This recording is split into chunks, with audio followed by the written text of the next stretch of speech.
नमस्कार लाडक्या बहिणींनो, मी तुमचा लाडका भाऊ भागवत बोकारे आपलं मराठी माहिती कट्टा या यूट्यूब चॅनलमध्ये मी आपलं पुन्हा एकदा सहर्ष स्वागत करतो। आणि मुख्यमंत्री लाडकी बहीण योजनेचे जून महिन्याचे पैसे आपल्याला का आले नाही याचे कारण मी आजच्या या व्हिडिओमध्ये सांगणार आहे। आपण हा व्हिडिओ नक्की शेवटपर्यंत पहा आणि चॅनलवरती जर नवीन असाल तर चॅनलला नक्की सबस्क्राइब करा आणि हा व्हिडिओ जास्तीत जास्त महिलांपर्यंत शेअर करा। आता पहिले कारण असे की जर आपले उत्पन्न 2.5 लाखापेक्षा जास्त असेल तर आपल्याला इथून पुढे लाडकी बहीण योजनेचे 1,500 रुपयाचे मानधन हे पैसे येणार नाहीत।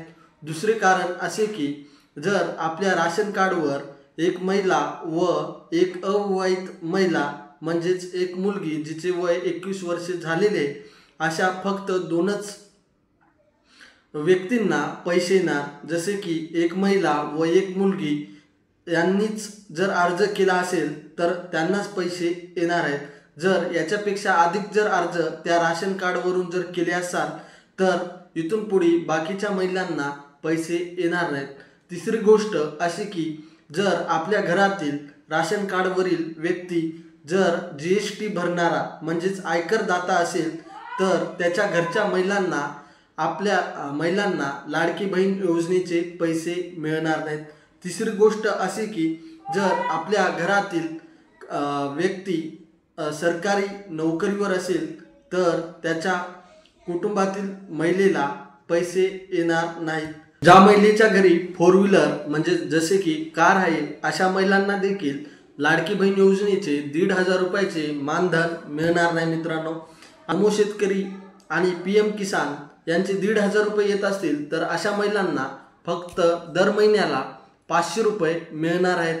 आणि महिलेचे घरी खासदार आमदार असे सदस्य विद्यमान असतील तर अशा महिलांना देखील इथून पुढे पैसे येणार नाहीत। ही जी महत्त्वाची कारणे आहेत ही आपण जाणून घेतली आहेत। या जर कारणामध्ये आपण बसत असाल तर आपल्याला इथून पुढे कायमस्वरूपी पैसे आपले बंद झालेले आहेत।